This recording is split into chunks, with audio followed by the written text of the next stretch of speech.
Assalamualaikum warahmatullahi wabarakatuh. Baiklah, kembali lagi di podcast Podcast yang membahas seputar tanya jawab tentang sistem pengendalian manajemen. Baiklah, sebelum kita memasuki sesi tanya jawab seputar sistem pengendalian manajemen, mungkin ada baiknya kami memperkenalkan diri terlebih dahulu. Perkenalkan, nama saya Febri Bayu Setiawan dengan nomor NPM C1C020-158. Perkenalkan, nama saya Irwan Al-Fauzi dengan NPM C1C020-180. Baiklah, mungkin pada kesempatan kali ini kami akan bertanya-tanya jawab seputar sistem pengendalian manajemen.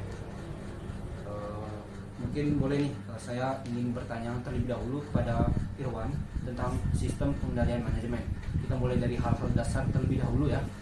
Jadi menurut Bro Irwan Al-Fauzi, apa sih itu sistem pengendalian manajemen dari sudut pandang kamu sendiri? Menurut saya, sistem pengendalian manajemen adalah suatu sistem yang dirancang untuk membantu manajemen dalam mengorganisir, mengarahkan, serta mengontrol kegiatan operasional di dalam organisasi. Nah, untuk tujuannya itu untuk memastikan bahwa tujuan organisasi tercapai secara efisien serta efektif. Nah, kemudian sistem pengendalian manajemen melibatkan proses perencanaan, pelaksanaan, dan pengawasan di dalam organisasi. Nah, kemudian ada tambahan beberapa dari saya berbicara soal sistem pengendalian manajemen ini, ya itu tidak lepas dengan pengukuran kinerja.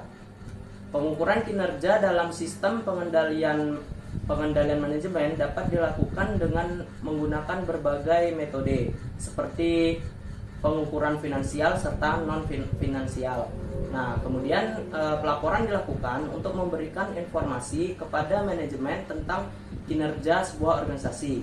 Nah, tindakan perbaikan dilakukan untuk mengatasi kelemahan yang diidentifikasi dalam sistem pengendalian manajemen dan untuk meningkatkan kinerja organisasi. Mungkin itu yang dapat saya sampaikan. Bagaimana, Bro Tadi bisa kita tarik sebuah kesimpulan mengenai apa itu sistem pengendalian manajemen. Jadi sistem pengendalian manajemen adalah suatu sistem yang terdiri dari berbagai elemen dan proses yang saling terkait untuk mencapai sebuah tujuan organisasi dengan efektif dan efisien. Jadi tadi kita berbicara tentang apa sih itu sistem pengendalian manajemen. Mungkin kita akan beralih sedikit ke elemen-elemen apa saja yang ada pada sistem pengendalian manajemen itu. Nah, untuk elemen yang ada di dalam sistem pengendalian manajemen ini ada beberapa. Nah, untuk yang pertama itu ada tujuan dan sasaran. Nah, untuk tujuan dan sasaran yang jelas dan terukur menjadi dasar dalam sistem pengendalian manajemen dan dapat membantu memperjelas arah kerja dan mengukur kinerja organisasi. Nah, kemudian yang kedua itu ada pengukuran kinerja. Nah, pengukuran kinerja dapat dilakukan melalui berbagai metode seperti laporan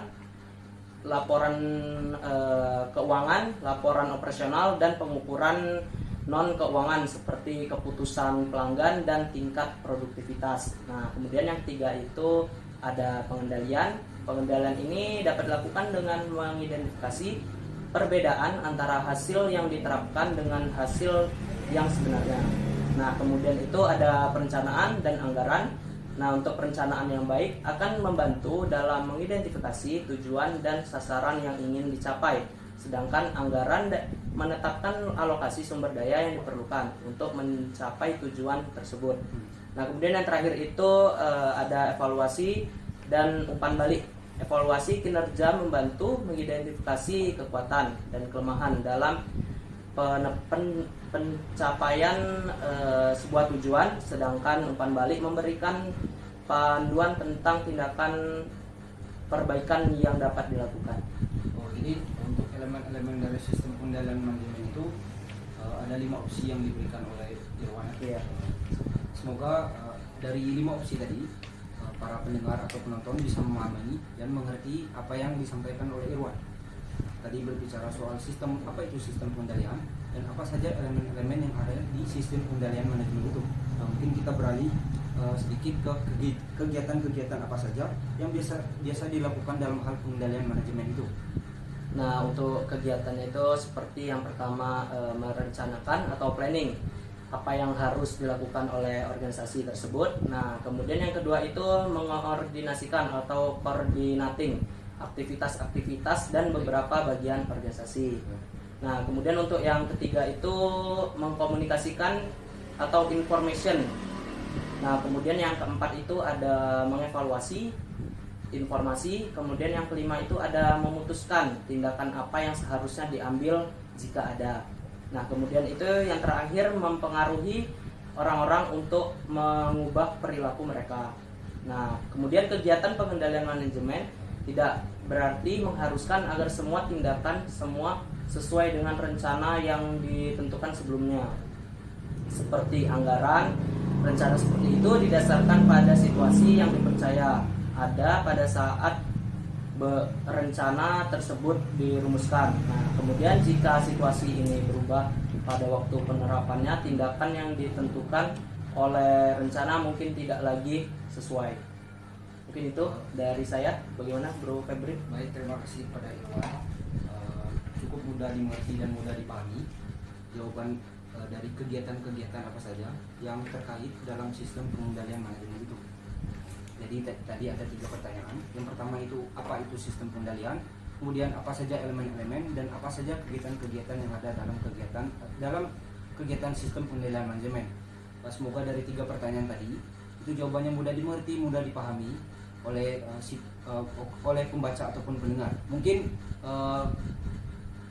lebih afdol lagi kalau misalnya Bro Irwan bertanya-tanya kembali kepada saya tentang sistem pengendalian manajemen itu.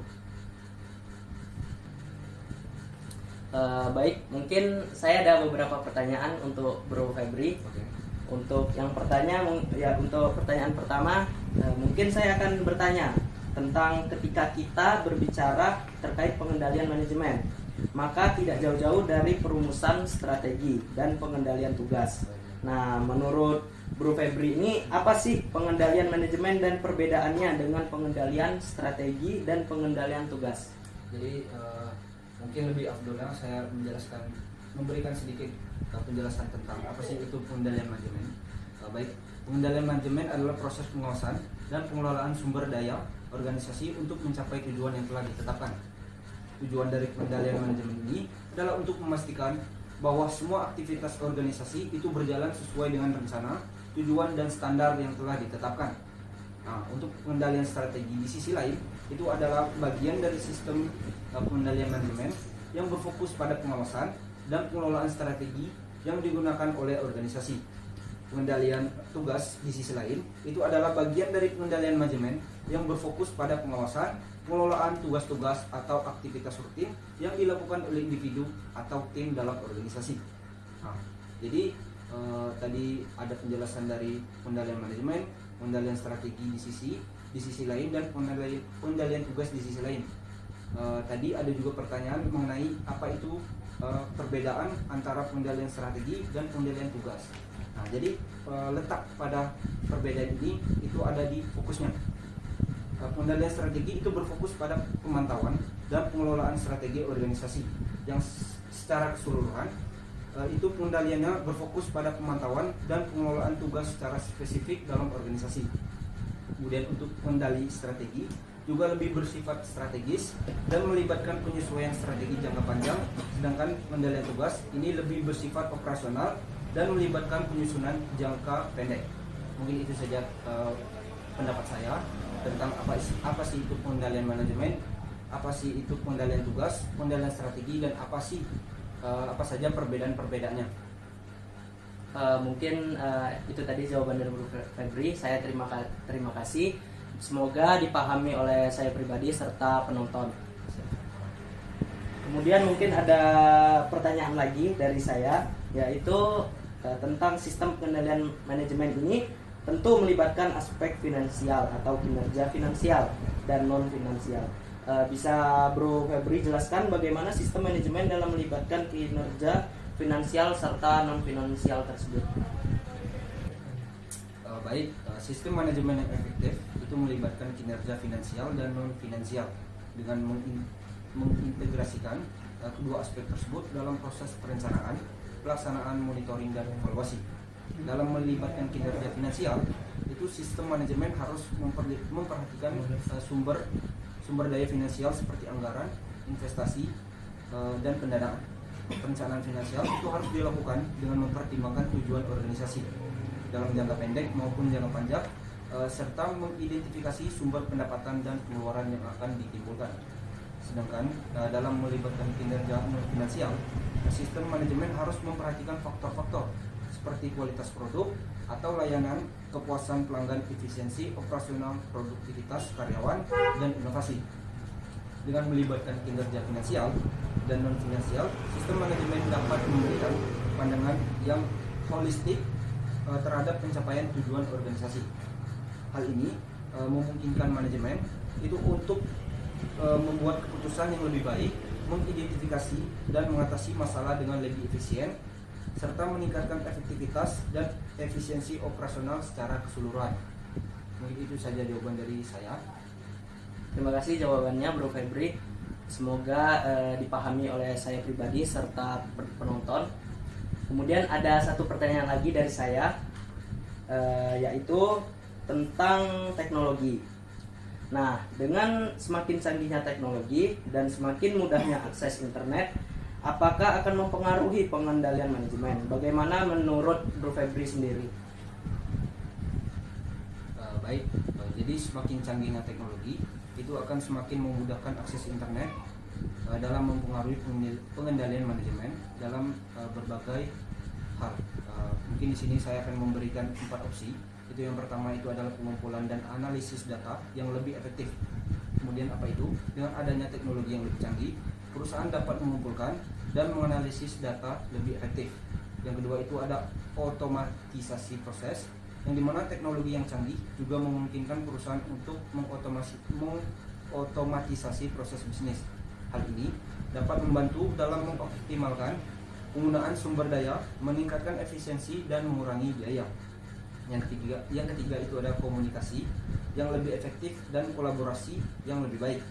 Teknologi yang akses internet itu membuat komunikasi antara berbagai bagian dalam perusahaan antara manajer dan bawahan, serta antara perusahaan dengan pelanggan lebih cepat dan lebih efisien.